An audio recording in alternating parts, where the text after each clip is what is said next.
Hi hello ഗുഡൻ talk. നമ്മൾ ഇന്നത്തെ topic എന്ന് പറയുന്നത് ജർമ്മനിയിൽ എങ്ങനെ ട്രക്ക് ലൈസൻസ് എടുക്കുക എന്നുള്ളതാണ്. എൻ്റെ കയ്യിലുള്ള ഈ ലൈസൻസ് പോലെ നിങ്ങൾക്കും എങ്ങനെ ജർമ്മനിയിൽ ട്രക്ക് ലൈസൻസ് എടുക്കാൻ പറ്റും.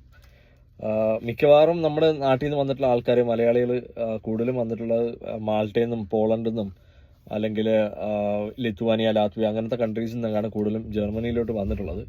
അവർ വന്നിട്ട് ചെയ്യുന്ന വെച്ചാൽ പോളണ്ടോ അല്ലെങ്കിൽ ലിത്വാനിയ ലൈസൻസ് ഹോൾഡർ ആണെങ്കിൽ അവർക്ക് ഇവിടെ ട്രാൻസ്ലേറ്റ് ചെയ്യാൻ പറ്റും ലൈസൻസ്. അതിന് ഉംഷൈബുങ് എന്ന് പറയും ജർമ്മനിൽ. അപ്പം അങ്ങനെ ട്രാൻസ്ലേറ്റ് ചെയ്യുന്ന ലൈസൻസിനകത്ത് നമുക്കൊരു 70 എന്ന് പറഞ്ഞൊരു കോഡ് ഉണ്ടാവും. 70 ഒരു കോഡ് ഇട്ടാണ് നമ്മുടെ പിന്നെ നാട്ടിലെ നമ്പറോ അല്ലെങ്കിൽ നമ്മൾ എവിടെ നിന്നാണ് ലൈസൻസ് എടുത്തത് ആ ഒരു നമ്പറും കൂടെ വെച്ചിട്ടാണ് ഇവിടെ ട്രാൻസ്ലേറ്റ് ചെയ്തിട്ട്.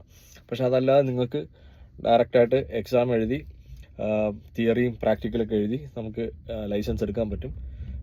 ഇച്ചിരി കോംപ്ലിക്കേറ്റഡ് ആണ്, പക്ഷേ ചെയ്യാൻ പറ്റും. നിങ്ങൾക്കറിയില്ല, ജർമ്മനി കുറച്ച് ഇങ്ങനത്തെ കാര്യങ്ങളൊക്കെ കുറച്ച് സ്ട്രിക്റ്റ് ആണ് അവർ.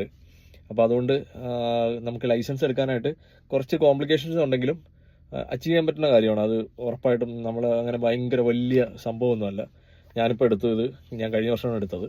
അപ്പോൾ നിങ്ങളെക്കൊണ്ടും ഇത് പറ്റും. ഇത് കാണുന്ന വീഡിയോ കാണുന്ന ആർക്കെങ്കിലും താല്പര്യം ഉണ്ടെങ്കിൽ ഞാൻ അതിനെപ്പറ്റൊരു വീഡിയോസ് ചെയ്യുന്നുണ്ട്. കുറച്ച് ടോപ്പിക്കായിട്ട് നമുക്ക് ചെയ്യാം. അപ്പോൾ ഇപ്പം തൽക്കാലം നമ്മൾ ഈ ഒരു വീഡിയോ വൈൻഡപ്പ് ചെയ്യാണ്. നമ്മുടെ പേജ് ആരെങ്കിലും ഫോളോ ചെയ്യാത്തവരുണ്ടെങ്കിൽ ജസ്റ്റ് ഒന്ന് ഫോളോ ചെയ്ത് സപ്പോർട്ട് ചെയ്യുക. അപ്പോൾ ബാക്കി ഇനി എങ്ങനെ ലൈസൻസ് എടുക്കാം, ബാക്കിയുള്ള കാര്യങ്ങൾ സ്റ്റെപ്പ് ബൈ സ്റ്റെപ്പായിട്ടുള്ള പ്രോസസ്സൊക്കെ ഞാൻ നിങ്ങൾക്ക് പറഞ്ഞുതരാം. അപ്പോൾ എല്ലാവർക്കും നല്ലൊരു ദിവസം.